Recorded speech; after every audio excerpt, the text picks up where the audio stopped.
یہ قرآن کریم کے بعد جو سب سے زیادہ صحیح معتبر کتاب ہے بخاری شریف،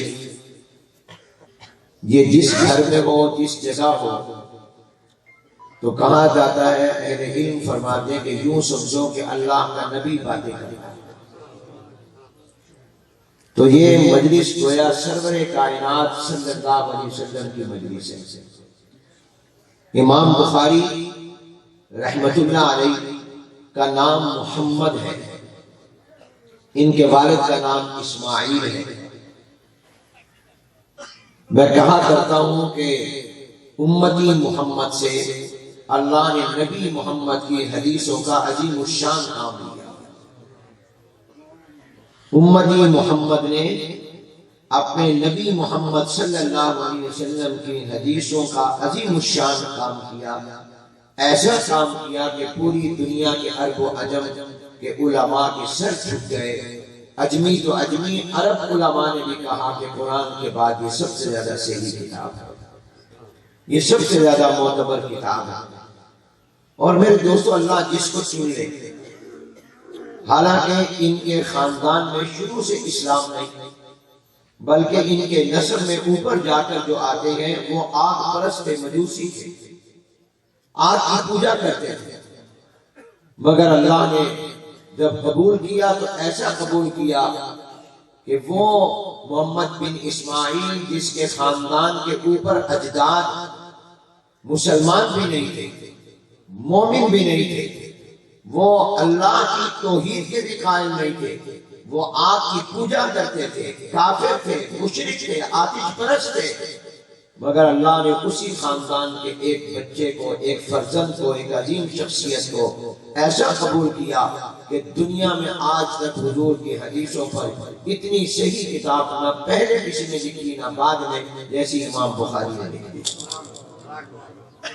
یہ اللہ جس کو چن لے گا، ربک یخلق ما یشاء و یختار، اللہ تعالیٰ جس کو چاہتے ہیں چن لے گے۔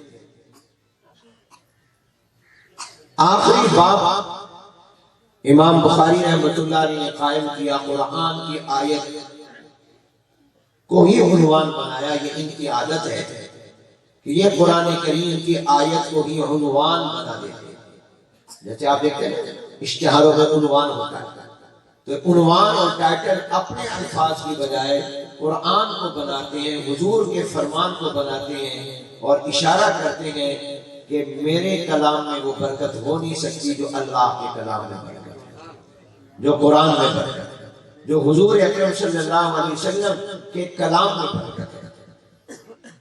اور دلیل بھی اس سے لاتے ہیں، ایک برکت کے لیے اور دوسرا یہ سمجھا دیتے ہیں کہ مسلمان کے لیے سب سے پہلی دلیل، سب سے اونچی دلیل اللہ کا قرآن ہے، اور اس کے بعد محمد عربی کا فرمان ہے، اور پھر قرآن کی آیت کے بعد حدیث لا کر یہ بھی اشارہ کر دیتے ہیں کہ یہ حدیث میرے رب کے کلام قرآن کی تشریح ہے۔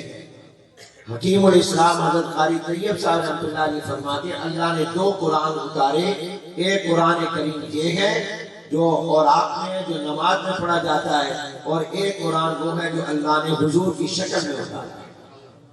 رحمت عالم حضرت محمد الرسول اللہ صلی اللہ علیہ وسلم کی شکل میں اللہ نے اتارا۔ امام بخاری رحمت اللہ علیہ اور محدثین قرآن کی آیت سے پھر حضور کی حدیث سے استدلال کر کے یہ بتا دیتے ہیں کہ سب سے نمبر 1 پر قرآن ہے، پھر حضور کا فرمان ہے۔ قرآن کو ماننا بھی ضروری ہے، حضور کے فرمان کو ماننا بھی ضروری ہے۔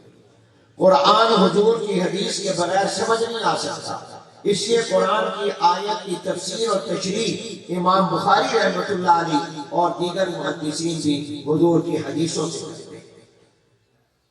تو قرآن کی آیت کو عنوان بنا دیا اور آیت کو ہی باب بنا دیا، ترجمہ کو باب بنا دیا۔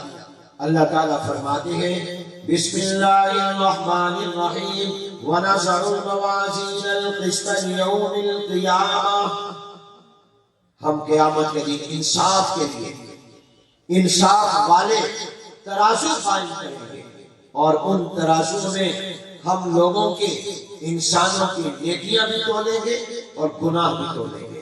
جس کی نیکیوں کا پلڑا بھاری ہو گیا اسے جنت میں داخل کر دیں گے، جس کے گناہوں کا پلڑا بھاری ہو گیا وہ جہنم میں چلا جائے گا۔ اللہ کرے ہماری نیکیوں کا پلڑا بھاری ہو۔ فمن ثقلت موازینہ فہو فی عیشۃ راضیہ، وہ مردی کی زندگی میں ہو۔ ومن خفت موازینہ فأمہ ہاویہ ومن ثقلت موازینہ فاولئک هم المفلحون۔ قرآن کریم میں اللہ فرمائے فاما من ثقلت موازینہ فاولئک هم، وہ کامیاب ہیں۔ قیامت کے دن حساب کتاب ہوگا۔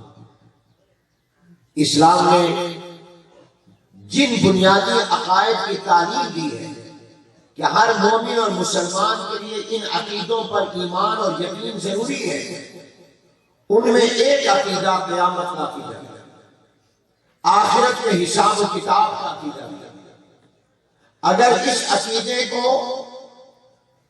میں اور آپ ہر وقت یاد رکھیں تو کبھی ممکن نہیں کہ ہم نماز چھوڑیں، روزہ چھوڑیں، ہم زکوٰۃ کا فرض ادا نہ کریں، ہم کوئی گناہ کریں۔ ہم اس لیے نماز چھوڑتے ہیں کہ ہمیں آخرت یاد ہے، ہمیں قیامت یاد ہے، قیامت کا حساب و کتاب یاد ہے۔ ہم گناہ اس لیے کرتے ہیں کہ ہمیں بھول جاتا ہے کہ ہم نے مرنا ہے اور اللہ کے سامنے اللہ کی عدالت میں پیش ہونا ہے۔ جناب نبی کریم صلی اللہ علیہ وسلم نے جو دنیا میں انقلاب پیدا کیا، دلوں و دماغ کو بدلا، اس میں بہت بڑا حصہ اس عقیدہ آخرت کا، حساب و کتاب کا اور قیامت کا ہے کہ آپ نے لوگوں کے دلوں میں یہ بات بٹھا دی تھی کہ جو کرو گے یہ نوٹ ہو رہا ہے، قیامت کے دن تمہیں جواب دینا ہوگا، سوچ لو وہاں تمہارا سر جھکے گا، یہ سر اونچا ہوگا، تم وہاں گھبرا تو نہیں جاؤ گے۔ کوئی ایسا کام نہ کرنا جس کی وجہ سے گناہ کا پلڑا بھاری ہو جائے، ایسا کرنا جس سے نیکی کا پلڑا بھاری ہو جائے۔ یہ حضور علیہ السلام نے ایسا عقیدہ دماغ میں بٹھایا کہ اول تو گناہ ہوتا نہیں تھا، اگر ہو جاتا تو فوراً آ کر توبہ کر کے اللہ سے معافی مانگ لیتے، دنیا کی سزا لگتا ہے۔ حضور علیہ السلام تشریف فرمائے، حدیثوں میں آتے ایک عورت آئی اور آ کر کہتی ہے یا رسول اللہ صلی اللہ علیہ وسلم مجھے پاک کر۔ حضور علیہ السلام نے فرمایا کیا کہہ رہی ہے؟ کہا یا رسول اللہ میں انسان ہوں، مجھ سے غلطی ہو گئی، میں گناہ میں، زنا میں، بدکاری میں مبتلا ہو گئی، مجھے اس گناہ سے پاک کر۔ حضور علیہ السلام نے چہرہ انور ادھر کیا، وہ بے چین ادھر آ۔ حضور علیہ السلام سے پھر کہا مجھے پاک کر۔ حضور نے چہرہ ادھر کیا، 4 مرتبہ ایسا ہوا کہ اس نے اقرار کیا تو جناب نبی کریم صلی اللہ علیہ وسلم نے فرمایا کہ اب تیرا جرم ثابت، شرعی طور پر 4 گواہ ہو یا مجرمہ 4 مرتبہ اقرار کر لے، پھر سزا دینا لازمی ہو جاتا ہے جج کے لیے، قاضی کے لیے، عدالت۔ اور حضور خود عدالت ہے۔ حضور علیہ السلام نے فرمایا ابھی جاؤ، ہو سکتا ہے تمہارے پیٹ میں بچہ ہو، اس بچے کا کیا قصور ہے، جب یہ بچہ پیدا ہو جائے پھر آنا۔ وہ عورت چلی گئی اور عام طور پر بچہ پیدا ہوتا ہے 9 مہینے۔ حضور علیہ السلام نے اس کو گرفتار نہیں کیا، کسی کی ضمانت اور گارنٹی میں نہیں دیا۔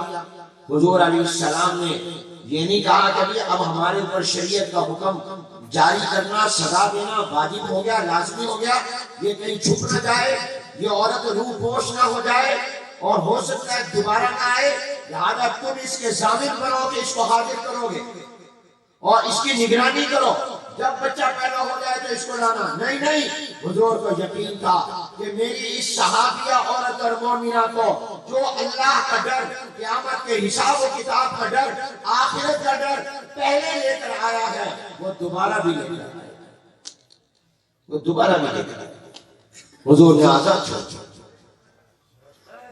اب بتائیے کتنی مرتبہ شیطان نے دل میں ڈالا ہوگا نہ جانا، تیرے خلاف کون سا کوئی گواہ ہے، تیرے خلاف کون سا کوئی دعویٰ ہے، اور اگر تجھے بلایا گیا تو کہہ دینا میں نے غلط اقرار کیا تھا، اور اگر مجرم یہ کہہ دے کہ میں نے غلط جھوٹ بولا اقرار کیا تھا، تب بھی سزا نہیں لگتی۔ لیکن اگر تو گئی تیری ناک نہیں کٹے گی، جان چلی جائے گی، پتھر مارے جائیں گے، سنسار کیا جائے گا، رجم کیا جائے گا، نہ جائے گا، خاندان کی عزت ختم ہو جائے گی۔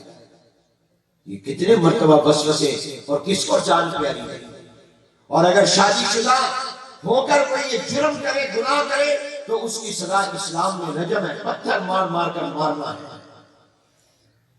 اللہ کی نعمتوں کی ناشکری کی اس نے۔ لیکن حدیث میں آتا ہے جب بچہ پیدا ہوا تو پھر آ گیا، خود آ گیا، لایا نہیں گیا۔ کہا یا رسول اللہ یہ بچہ پیدا ہو گیا، شرط پوری ہو گئی، اب تو میرے اوپر سزا کر کے سزا دے کر مجھے اس گناہ سے پاک کر، آخرت کی سزا سے بچایا جائے، کیونکہ ان کو یقین تھا کہ دنیا کی سزا جتنی بھی سخت ہو یہ آخرت کی سزا کے مقابلے میں نرم اور ہلکی ہوتی ہے۔ حضور علیہ السلام نے فرمایا بھی جاؤ، یہ بچہ تمہارا دودھ پیتا ہے، اس کی خوراک تمہارا دودھ ہے، اور اس کی زندگی کا مدار اسباب کے درجے میں تمہارا دودھ ہے، جب یہ دودھ پینا چھوڑ دے پھر آنا۔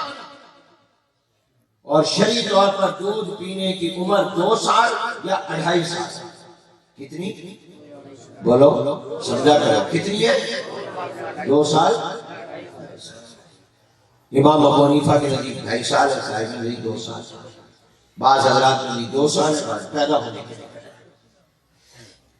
اب 2 سال اس نے بچے نے دودھ پیا، مائی نے پلایا، یا 2.5 سال، یہ بتاؤ یہ تھوڑا وقت ہے یا بہت لمبا وقت ہے؟ اس میں وہ عورت چھپنا چاہتی چھپ سکتی تھی، کہیں جانا چاہتی جا سکتی تھی، بولو تو صحیح نا، جا سکتی تھی۔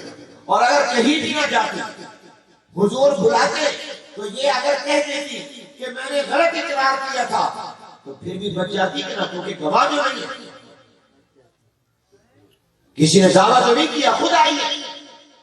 لیکن حدیث میں آتا ہے کہ وہ دودھ پلاتے پلاتے جب دودھ چھڑانے کا زمانہ آیا تو ایک دن آئی، اس بچے کو گود میں اٹھایا ہوا ہے اور بچے کے ہاتھ میں روٹی کا ٹکڑا ہے، روٹی کا لقمہ ہے جس کو وہ چبا رہا ہے، اور آ کر کہتی ہے اللہ کے پیغمبر اپنی آنکھوں سے دیکھ لیں، اب یہ دودھ نہیں، اب یہ روٹی کھانے لگ گیا، اب یہ میرے دودھ سے بے نیاز ہو گیا، اب تو اللہ کے لیے میرے اوپر سزا لگا کے مجھے پاک کر۔ مجھے آپ بتاؤ اس عورت کو کون سا ڈر لے کر آیا؟ بولو جلدی بولو، اللہ کا ڈر، آخرت کا ڈر، قیامت کے حساب و کتاب کا ڈر، کیونکہ یہ میرا گناہ فرشتوں نے تو لکھ لیا ہے، قیامت میں سزا ہوگی، اور وہاں کی سزا سخت ہے، یہاں کی سزا نرم ہے، اور یقین تھا کہ میں نے اللہ کی بارگاہ میں جانا، اس کا حساب ہوگا، کسی نے نہیں دیکھا، کوئی گواہ نہیں، مگر اس نے تو دیکھا ہے جو سب کو دیکھتا ہے، جو ہر وقت دیکھتا ہے، اس رب نے تو دیکھا ہے۔ یہ تھا وہ عقیدہ وزن اعمال کا، آخرت کا، حساب و کتاب کا، جو حضور علیہ السلام نے اس طرح دل و دماغ میں بٹھا دیا تھا کہ وہ دنیا کی ہر سزا تکلیف برداشت کرنے کے لیے تیار تھے، قیامت کے حساب کتاب سے بچنے کے لیے۔ حضور علیہ السلام نے فرمایا اس کے لیے گڑھا کھودو، گڑھا کھودا گیا، اس میں کھڑا کیا گیا، پتھر مارے گئے حتیٰ کہ وہ فوت ہو گئے۔ ایک صحابی پاس کھڑے تھے، انہوں نے جب پتھر مارا تو خون نکلا، ان کے اوپر چھینٹے پڑ گئے، تو ان کی زبان سے ذرا نازیبہ الفاظ نکلے، تو حضور نے بلا کر فرمایا کیا کہا تم نے یہ سمجھا کہ میری اس مومنہ صحابیہ نے یہ غلطی کر لی، انسان کی گناہ ہو گیا؟ پاک اور گناہوں سے معصوم تو صرف نبی ہوتے ہیں، پیغمبر ہوتے ہیں، اور کوئی نہیں ہوتا۔ تم نے اس کی وجہ سے اس کی عزت پر کے الفاظ کہتے، تمہارے ذہن میں آ گیا اس کا مقام کم ہے۔